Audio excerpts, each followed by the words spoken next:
नमस्कार, स्वदेश न्यूज देख रहे हैं आप। मैं हूं आपके साथ राखी और बात करेंगे 1585 पर घमासान। उत्तर प्रदेश के विधानसभा चुनाव में अब नया मसला आ गया है और वो है 15 और 85 का।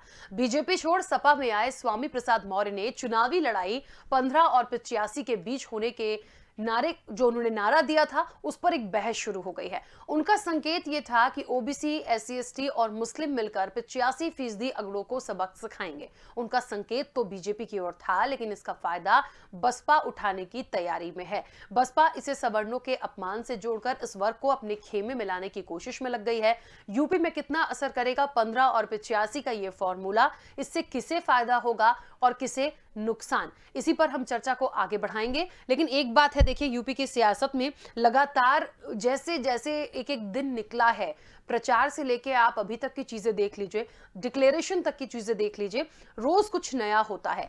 एक तो भारतीय जनता पार्टी का जो लोग दामन छोड़कर सपा के साथ गए और सपा के साथ जो दूसरे छोटे दल है उन्होंने भी गठबंधन किया है, तो कहीं ना कहीं समाजवादी पार्टी की मजबूती तो है। लेकिन भारतीय जनता पार्टी को आप कम नहीं आंक सकते क्योंकि सरकार में है और बहुत सारी ऐसी चीजें, बहुत सारी ऐसे मुद्दे आए हैं जिन पर गंभीरता से विचार किया गया है। मुझे लगता है जनता भी तमाम चीजें देखती है। अब एक देखिए, जब से स्वामी प्रसाद मौर्य आए, उन्होंने वाकई में एक सभा के दौरान ये कहा था, 1585 की जो बात उन्होंने कही थी, ये निश्चित तौर पर किस ओर इशारा कर रही है। तो एक तरह से भारतीय जनता पार्टी के लिए थोड़ा सा मुश्किल भी है, लेकिन दूसरी तरफ बसपा पूरी तरह से गेन करने की कोशिश कर रही है कि क्या आप सवर्णों का अपमान कर रहे हैं। और एक बात और मैं आपको यहां पर बता दूं कि कितना ही नकार लीजिए, यूपी की सियासत में जातिगत समीकरण ही हैं जो निर्णायक भूमिका निभाते आए हैं, तो निश्चित तौर पर इसके लिए थोड़ा सा उनको सोचना होगा। तो क्या ये, अच्छा एक बात और है, ये भी कहना गलत नहीं होगा कि स्वामी प्रसाद मौर्य ने थोड़ी सी मुश्किलें बढ़ा तो नहीं दी अखिलेश यादव की आकर कि इस तरह की चीजें हो रही हैं, क्योंकि वो भी जाति के आधार पर बहुत सारे लोगों की बात कर रहे हैं।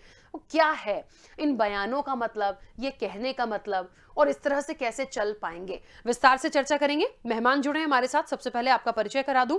भारतीय जनता पार्टी का पक्ष रखने के लिए केसी जैन जी हमारे साथ जुड़े हैं। केसी जैन जी, बहुत स्वागत चर्चा में जुड़ने के लिए। सपा का पक्ष रखने के लिए आर्य उस्मानी जी हमारे साथ जुड़े हैं। आर्य उस्मानी जी, आपका भी बहुत स्वागत है। और कांग्रेस का पक्ष रखने के लिए अकमल इमाम हमारे साथ जुड़े हैं। अकमल जी, आपका भी बहुत स्वागत है। मैं चर्चा की शुरुआत सबसे पहले केसी जैन जी आपसे ही करना चाहूंगी। बहुत सीधा सा और सटीक सा एक सवाल है, ये 1585 क्या, और निश्चित तौर पर जो स्वामी प्रसाद मौर्य ने कहा आने के बाद सपा में, तो क्या वाकई में सवर्णों का अपमान है? और इस तरह की बात, इस तरह की बयानबाजी और ये जो आंकड़े आ रहे हैं, फिर बीजेपी कहां?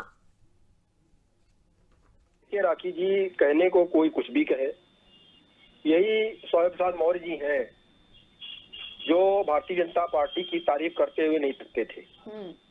और जब इन्होंने अपने बेटे के लिए टिकट मांगा, परिवार के अन्य 5 लोगों का अतिरिक्त टिकट मांगा और इनको लगा कि भारतीय जनता पार्टी में परिवारवाद नहीं चलने वाला है, तब इन्होंने दूसरी पार्टी का दामन थामा। लेकिन समाजवादी पार्टी डूबता हुआ जहाज नहीं है बल्कि डूबा हुआ जहाज है और जिसपे चढ़ने की कोशिश कर रहे हैं। तो एक तो ईश्वर इनको सद्बुद्धि दे कि इतना बड़ा सम्मान दिया पार्टी ने इनको कैबिनेट का दर्जा दिया। उसके बाद में ये दूसरी पार्टी की ओर से इसलिए जा रहे हैं क्योंकि यहाँ पे परिवारवाद नहीं। दूसरी बात ये कि 15 और 20%, 15 और 85% की जो स्वामी प्रसाद की बात कर रहे हैं, तो वास्तव में योगी जी ने जो बात कही कि 20 और 80% की, क्योंकि समाजवादी पार्टी केवल और केवल एनवाई फैक्टर साधने की कोशिश करती है, लेकिन जो यादव वर्ग है वो भी इनसे नाराज रहा। अगर नाराज नहीं होता तो जो यादव बहुल सीट है वहां पर भी भारतीय जनता पार्टी चुन करके नहीं आती। तो भारतीय जनता पार्टी ने काम किया है, योगी जी ने काम किया है, हम लोग काम के आधार पर जनता के बीच में जा रहे हैं।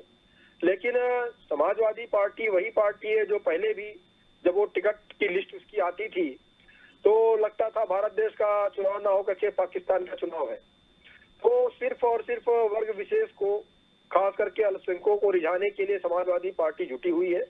स्वामी प्रसाद मौर्य जी जो चीज कह रहे हैं कि 15% बनाम 85%, तो जो योगी जी कह रहे हैं 20% वर्सेज 80%, हमें लगता है कि उस योगी जी के ही की बयान को वो और ज्यादा स्पष्टीकरण करके कह रहे हैं कि नहीं, आप 20 और 80 जो कह रहे हैं, वास्तव में आपके साथ में 85% है, हमारे पास 15% ही है। क्योंकि जाति और धर्म की जो राजनीति है उससे आम जनता छुटकारा पाना चाहती है। आप देखिए, जहां पर भी भारतीय जनता पार्टी का जिस भी जाति का, जिस भी धर्म का कैंडिडेट रहा, वो जीत करके आया। क्यों जीत के आया? क्योंकि जो पार्टी की राष्ट्रीय नीतियां हैं, पार्टी की जो प्रादेशिक नीतियां हैं, पार्टी ने जो काम किया है, उसके आधार पर जनता के बीच में गए। फिर चाहे 2014 का चुनाव हो, 2019 का चुनाव हो, या अभी जो है 2017 का चुनाव रहा हो, अब 2022 के चुनाव में भी इनको वही रिजल्ट मिलने वाला है जो इसके पहले 2017 के चुनाव में उत्तर प्रदेश की जनता ने दिया। क्योंकि तब तो हमारे पास बताने के लिए कुछ भी नहीं था। आज हमको जनता को बताने के लिए बहुत कुछ है। वो चाहे कर्ज माफी योजना रही हो, या लोगों को रोजगार देने की योजना रही हो, या लोगों को 15 करोड़ लोगों को मुफ्त राशन रहे हो, या 50 लाख लोगों को जो आवास दिए गए वो रहे हो। बहुत सारी योजनाएं हैं जो भारतीय जनता पार्टी की सरकार में माननीय योगी आदित्यनाथ जी ने जनता को दी। उन्हीं चीजों को लेकर के हम जनता के बीच में जा रहे हैं। और इनको तकलीफ किस बात से? इनको तकलीफ इस बात से है कि आपने जम्मू कश्मीर में धारा 370 क्यों खत्म कर दी। इनको तकलीफ इस बात से है कि आपने राम मंदिर का निर्माण क्यों करवा दिया। अब ये तो खुलेआम बोलते हैं कि जिन्होंने सीए का विरोध किया उनके मुकदमे हम वापस लेंगे। तो जो पार्टी आतंकवादियों के मुकदमे, सीए के विरोध के मुकदमे वापस लेने की बात कर रही हो, जो पार्टी जो पत्रकारों पे हमले हुए उनके मुकदमे वापस लेने की बात कर रही हो, सीए के विरोध में हजरतगंज में क्या हुआ किसने नहीं देखा? कितनी ओबीएन फूकी गई, कितने कैमरे तोड़े गए, किस तरीके से वर्ग विशेष से हमला किया। तो उनके मुकदमा वापस लेने की जो पार्टी बात कर रही हो, तो क्या जनता ऐसे लोगों को चुन करके प्रदेश में भेजना चाहेगी? फिर इनके लोग जानते हैं क्या कह रहे हैं? इनके लोग कह रहे हैं कि हम कब्जा करेंगे विधानसभा पे। इनकी ये शैली है। हमारे साथ कई लोग डिबेट में बैठे, वो कह रहे हैं हम विधानसभा में 2022 में कब्जा करेंगे। तो कब्जा करने की जिनकी पड़क है, ये नहीं कह रहे कि हम चुन करके आएंगे, ये कह रहे हैं हम कब्जा करेंगे। तो इनकी नीति और नियत जो रही है उसी चीज का स्पष्टीकरण ये अपनी बातों में और डिबेट में भी रख रहे हैं। तो जनता ऐसे लोगों को नकार चुकी है और ऐसे लोगों पे योगी आदित्यनाथ जी बुलडोजर चला रहे हैं। ऐसे लोगों को योगी आदित्यनाथ जी की सरकार जेल भेज रही है। तो अब इनकी दाल गलने वाली नहीं है। ये 15%, 85%, 20%, 80% कुछ भी आंकड़ा रखे, लेकिन जनता के सामने है कि 85% जनता हमारे साथ है और 15% में पूरी की पूरी पार्टियों का बंटवारा है। ठीक है, चलिए देखेंगे क्या होगा।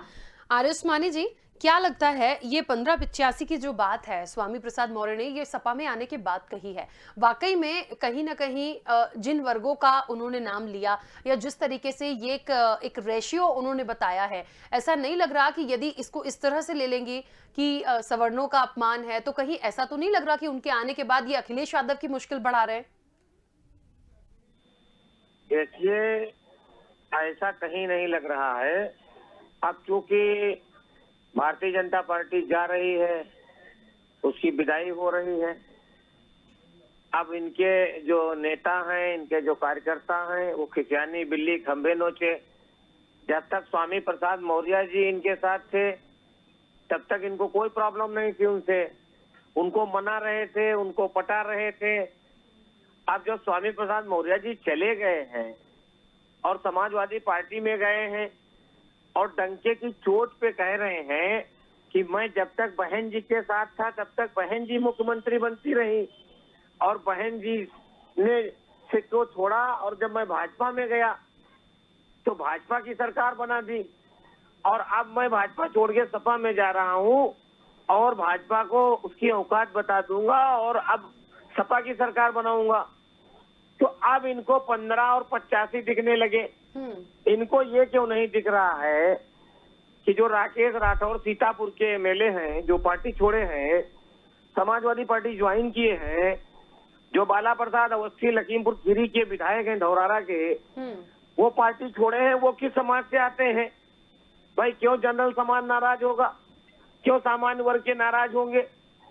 क्या जो 5 लाख जो मृत्यु हुई है उत्तर प्रदेश में कोरोना से, इनकी ये जो फेल हुई है सरकार भाजपा की, इन्होंने जो हमने हॉस्पिटल्स बनाए थे, जो हमने ट्रॉमा सेंटर्स बनाए थे, उसमें इन्होंने दवाएं नहीं उपलब्ध कराई, उसमें इन्होंने ऑक्सीजन नहीं उपलब्ध कराई, ऑक्सीजन के सिलेंडर नहीं थे, वेंटिलेटर नहीं थे, मरीजों के लेटने के लिए बेड नहीं थे, दवाएं नहीं थे, डॉक्टर्स नहीं थे, पैरामेडिकल स्टाफ नहीं था, क्योंकि इन्होंने भर्तियां तो की नहीं, क्योंकि इनका नारा तो झूठ का सहारा है। पूरे झूठ के ऊपर इनकी पूरी राजनीति केंद्रित है।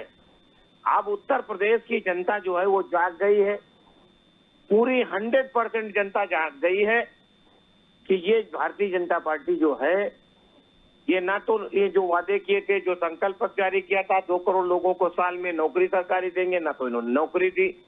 इन्होंने कहा था हम महंगाई कम करेंगे, इन्होंने महंगाई भी कम नहीं की। 300 का सिलेंडर 1000 रुपए का हो गया।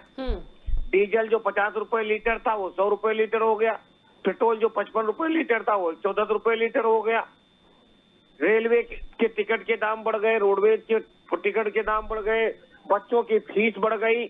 ये कह रहे थे हम निःशुल्क शिक्षा देंगे। आप पता लगा लीजिए कि जिन बच्चों का चयन इनकी सरकार में एमबीबीएस में नीट क्वालिफाई जो लोग किए हैं, उनको 1-1 करोड़ रुपए 5 साल में फीस देनी पड़ रही है, 20 लाख रुपए पर ईयर। क्या यही इनका मानक है?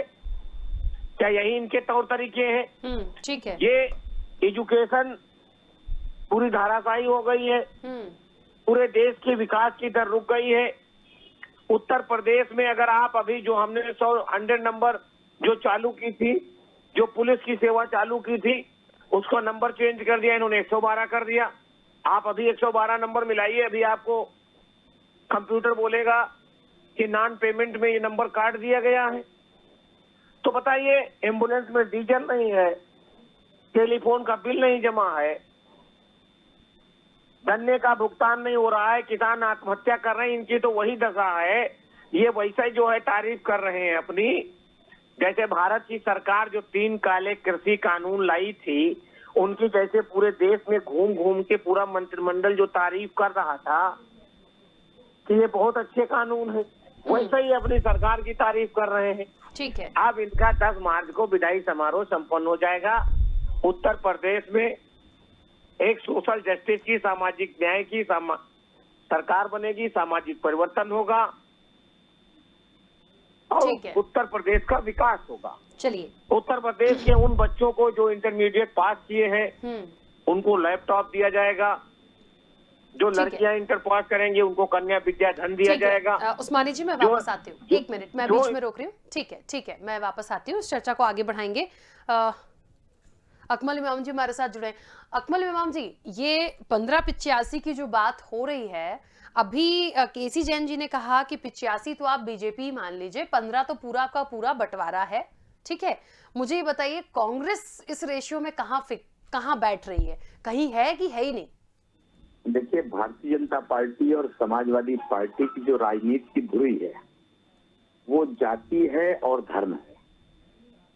जाति और सांप्रदायिक के आधार पर ये लोग राजनीति करते हैं और अपराधियों का बोलबाला इन दोनों दलों में है। सपा और भाजपा की ये मूल जो कहिए इनके जो कुर्सी के 4 पाए हैं, उसमें अपराध, परिवारवाद, व्यक्तिवाद और पूंजीवाद, ये बहुत घातक। ये कई न समाजवादी पार्टी केवल नाम की समाजवादी पार्टी है और भारतीय जनता पार्टी नाम की राष्ट्रवादी पार्टी है। इन लोगों ने झूठा नारा दे करके प्रदेश को लूटा, देश को लूटा और बर्बाद कर दिया। देखिए, जाति का नारा दे करके फिर से आने का प्रयास कर रहे हैं। स्वामी जी की जो बात आप पूछना चाहती है मुझसे, मैं कहना चाहूंगा कि स्वामी जी इसके पहले बहुजन समाज पार्टी में थे, फिर वो भारतीय जनता पार्टी में चले गए। समाजवादी पार्टी अपने आप को सेकुलर पार्टी कहती है और कहती है कि हमारा कोई भी मतलब सांप्रदायिक लोगों से नहीं है।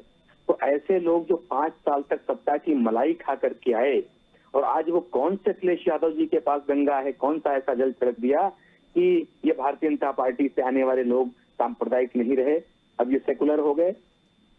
कांग्रेस पार्टी प्रियंका जी के नेतृत्व में बहुत ढंग से काम कर रही है। हमने युवाओं के लिए, हमने महिलाओं के लिए, हमने किसानों के लिए कार्यक्रम बनाए हैं।